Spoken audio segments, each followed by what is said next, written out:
نعمت نہیں بلکہ بے شمار نعمتوں سے سرفراز فرمایا ہے۔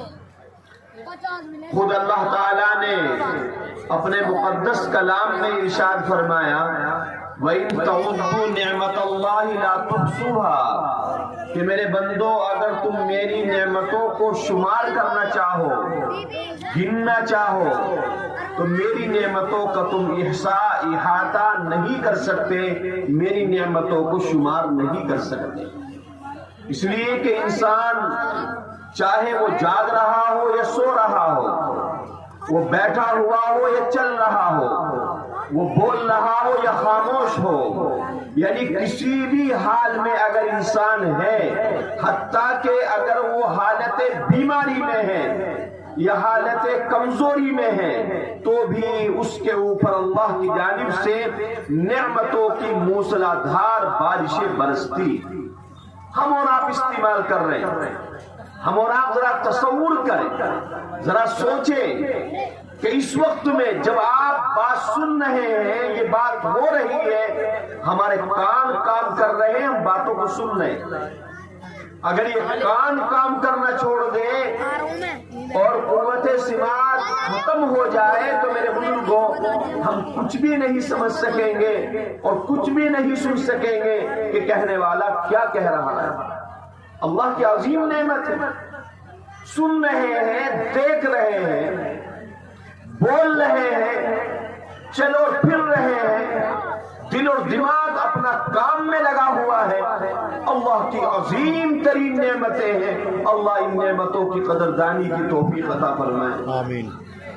بزرگوں، اللہ تعالیٰ نے جو نعمتیں عطا فرمائی ہیں، بندے اگر نعمتوں کی قدردانی کریں گے تو یاد رہے یہ اللہ کا ضابطہ اور قانون ہے کہ وہ پاک پروردگار عالم ان نعمتوں میں اضافہ فرمائیں گے، وہ نعمتیں بڑھتی چلی جائیں گی، وہ نعمتیں عزت کا سبب بنے گی، اللہ تعالیٰ ذلت سے حفاظت فرمائیں گے، اور جن نعمتوں کی ناقدری شروع ہو جاتی ہے اللہ تبارک و تعالیٰ ان نعمتوں کو آہستہ آہستہ سلب کر لیتے ہیں، چھین لیتے ہیں، وہ نعمتیں ختم ہو جاتی ہیں۔ یہ اللہ کا ضابطہ ہے، اللہ کا قاعدہ ہے، اور اپنے مقدس کلام میں واضح طور پر ارشاد فرمایا لئن شکرتم لازیدنکم ولئن کفرتم ان عذابی لشدید۔ میرے بندو اگر تم قدردانی کرو گے میں نعمتوں کو بڑھاؤں گا، اضافہ کروں گا، اور یہ نعمتیں تمہارے لیے عزت کا سبب بنے گی،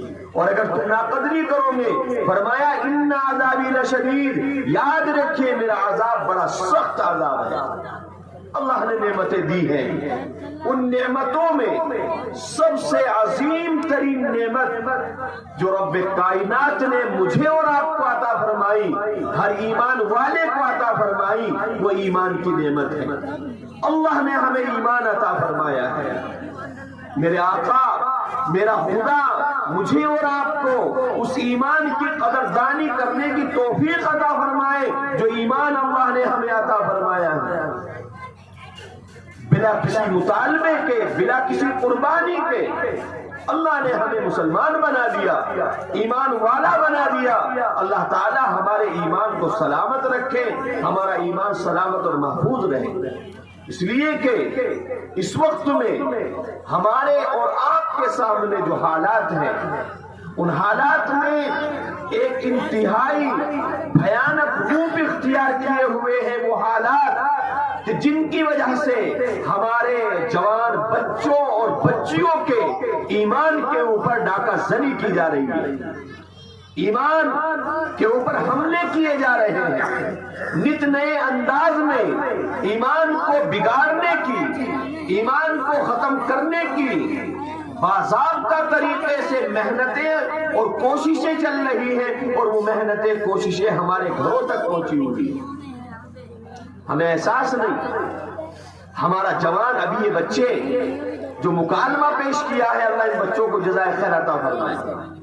یہ مکالمہ یقیناً مکالمہ ہے، لیکن یاد رکھنا چاہیے اس مکالمے کے ذریعے ان بچوں نے ہمیں عجیب انداز میں بہترین سبق دیا ہے۔